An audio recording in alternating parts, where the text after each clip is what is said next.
In 2001, Enron was the seventh largest company in the United States of America. Not the seventh largest energy company, the seventh largest company, period. Across every single industry. They were bigger than Boeing, bigger than Johnson & Johnson, bigger than most banks you have ever heard of. Their stock was trading at $90 a share. Their offices were in a gleaming tower in downtown Houston, Texas. 20,000 people went to work there every day. People with mortgages, with children, with retirement savings they had been building for decades. People who believed in the company they worked for. Fortune magazine had named Enron the most innovative company in America for 6 consecutive years. 6 years in a row. Harvard Business School wrote case studies about them. Wall Street analysts put buy ratings on their stock and called it untouchable. And then, in 6 weeks, it was all gone. Not restructured, not acquired, not slowly declining. Gone. The stock that traded at $90 fell to $1. $1 single dollar. The company filed for bankruptcy. 20,000 people lost their jobs the week before Christmas. Their retirement accounts, the savings they had built for 20, sometimes 30 years, were wiped out completely. Because those accounts were invested in Enron stock, and the stock was now worthless. The people who ran Enron knew it was coming. They had been selling their own shares for months quietly, carefully, while telling employees to hold on and keep buying. This is not a story about a company that made bad decisions. This is not a story about bad luck or poor management. This is a story about deliberate, calculated, industrial-scale fraud. The greatest corporate fraud in American history. This is the story of Enron. To understand how Enron fell, you first have to understand how Enron rose. Because the fraud didn't start at the top. It started with a real company, a real business, and a genuinely interesting idea. Enron was founded in 1985 through the merger of 2 natural gas pipeline companies, Houston Natural Gas and Internorth. At its core, it was a utility company. It owned physical pipelines that moved natural gas from where it was produced to where it was consumed. Simple, boring, profitable. The kind of company that your grandparents might have owned shares in and never thought about again. Kenneth Lay became CEO, and for the first few years, Enron was exactly what it appeared to be. A pipeline company. A good one, but nothing more. Then, in 1990, Ken Lay hired a man named Jeffrey Skilling, and everything changed. Skilling came from McKinsey, the elite consulting firm. He was brilliant, aggressive, and obsessed with a single idea, that Enron didn't need to own physical assets to make money.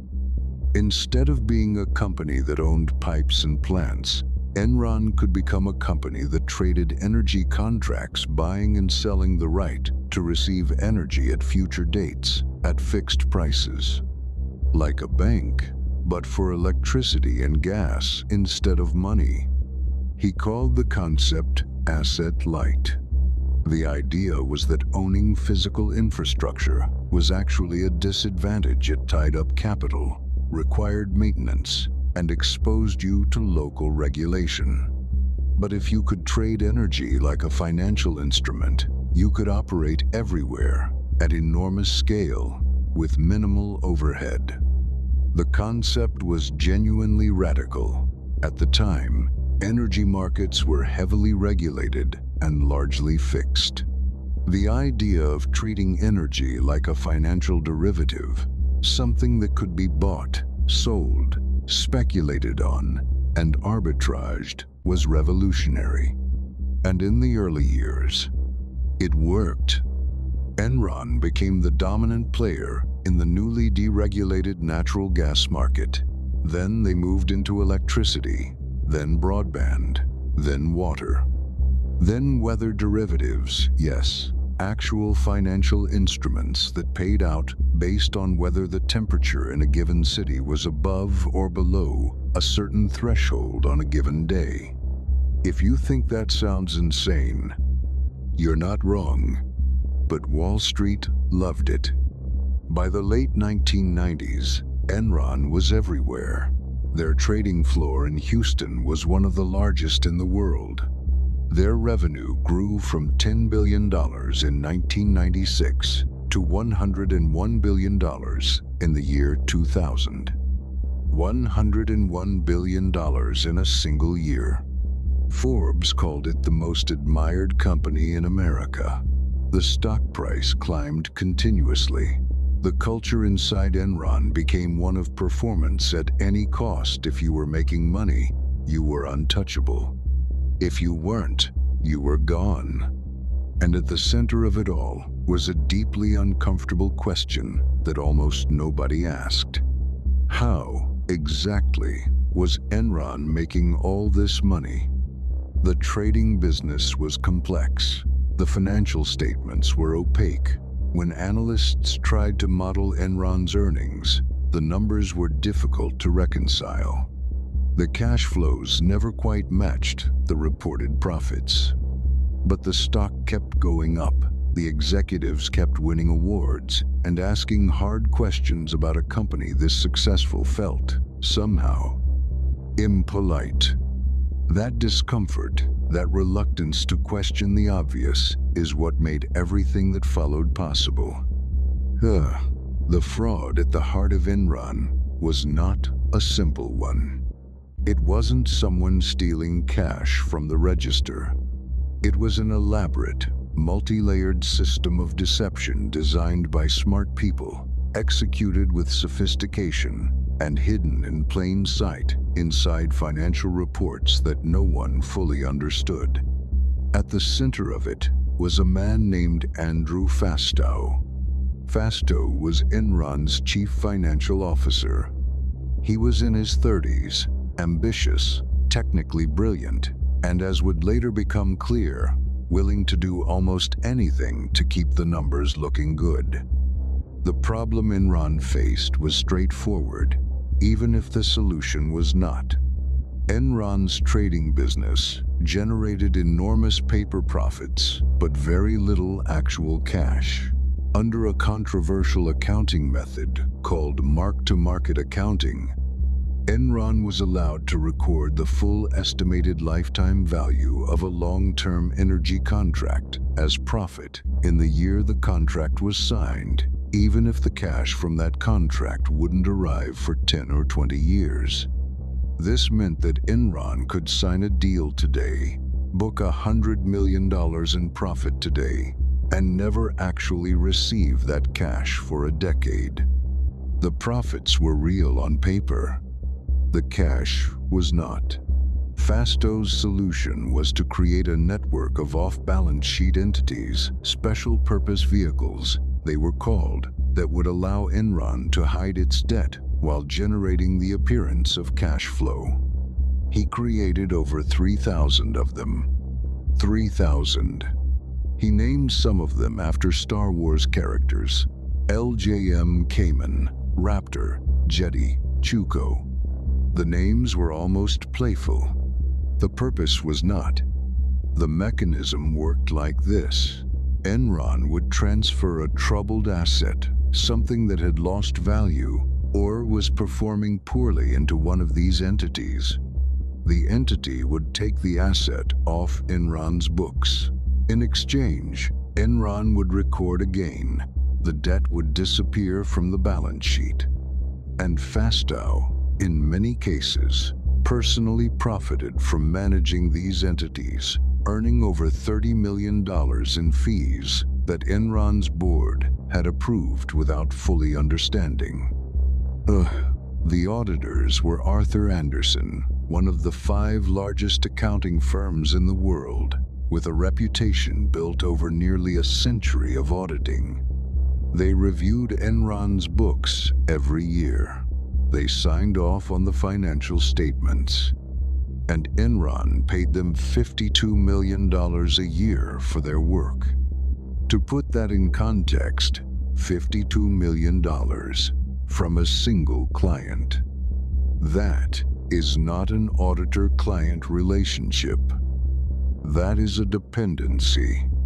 And when your client pays you $52 million a year, the incentive to ask uncomfortable questions, to push back, to flag structures that don't make sense is profoundly compromised. There were people inside Enron who saw it. Sherron Watkins, a vice president in the finance division, wrote a memo directly to Ken Lay in August of 2001. The memo was blunt. She told him that the company might implode in a wave of accounting scandals. She named specific structures that she believed were fraudulent. She told him that Andrew Fastow's entities were a house of cards. Ken Lay forwarded the memo to Enron's outside lawyers. The lawyers, who also worked extensively for Enron, reviewed it and concluded that there was no problem. The memo was buried. Watkins was quietly reassigned. Meanwhile, outside the building, the executives were selling. Between 1999 and 2001, Ken Lay sold nearly $70 million of Enron stock. Jeff Skilling sold $66 million. Andrew Fastow sold $30 million. They sold while telling analysts the company was healthy. They sold while telling employees to keep their retirement savings in Enron stock. They sold with full knowledge of what was about to happen. The employees had no such knowledge. Under Enron's retirement plan, most employees' accounts were invested primarily in Enron stock, and during critical periods in late 2001, the plan was locked down, preventing employees from selling even if they had wanted to. They watched the stock fall, powerless to do anything about it. The unraveling began not with a regulator or a prosecutor, but with a journalist. In March of 2001, a reporter named Bethany McLean at Fortune magazine published a short article with a deceptively simple title, "Is Enron Overpriced?" The article asked one question: how exactly does Enron make its money? McLean had tried to model Enron's earnings and couldn't make the numbers work. She reached out to Enron's investor relations team. They couldn't explain it clearly either. Enron's response was furious. Skilling called McLean unethical. Executives flew to New York to try to kill the piece. They failed. But for months, the article didn't seem to matter. The stock stayed high. Analysts kept their buy ratings. The market, apparently, was not concerned. Then came the summer of 2001. In August, Jeff Skilling abruptly resigned, citing personal reasons. He had been CEO for only 6 months. The resignation shocked Wall Street. Skilling was Enron. Why would he leave now? In October, Enron announced a third-quarter loss of $618 million and a $1 billion charge to write down the value of Fastow's special-purpose vehicles. For the first time, the off-balance sheet structures were being acknowledged publicly. The SEC opened an investigation. Fastow was fired. The board, apparently shocked by what it was learning, hired outside lawyers. The internal review, known as the Powers Report, found that Enron's management had created entities specifically designed to mislead investors and enrich Fastow personally. It found that Arthur Andersen had failed in its responsibilities as auditor. By then, it was already too late. From a high of $90 in August of 2000, Enron's share price fell to 61 cents by December of 2001. On December 2nd, Enron filed for Chapter 11 bankruptcy protection. At $63 billion in assets, it was the largest corporate bankruptcy in American history. 20,000 employees received termination notices. They were given 30 minutes to collect their belongings and leave the building. Security guards escorted them out. Some carried boxes. Some just walked away with nothing. The retirement savings, the decades of contributions, the matched funds, the compound growth were gone. An analysis later found that Enron employees lost approximately $1 billion in retirement savings collectively. Some employees who had worked at Enron for 30 years found themselves with essentially nothing saved for retirement. They were in their 50s, starting over. Jeff Skilling was convicted on 19 counts of fraud, conspiracy, and insider trading. He was sentenced to 24 years in federal prison. Ken Lay was convicted on 6 counts of fraud and conspiracy. Before he could be sentenced, he died of heart disease. Under a legal precedent, his conviction was vacated. He died, technically, a man who had never been convicted of anything. Arthur Andersen, the firm that signed off on every fraudulent report, was convicted of obstruction of justice. The firm of 28,000 people ceased to exist within months. Outro. The greatest trick Enron ever pulled was making everyone believe the numbers were real. They hired the smartest people. They used the most complex language. They won every award. And they destroyed 20,000 lives in the process. The real lesson of Enron isn't about accounting tricks or shell companies. It's simpler than that. When something seems too good to understand, ask why. Because the people counting on you to not understand are usually the ones stealing from you. This was Dark Ledger. Subscribe if you want to know where else the money really went.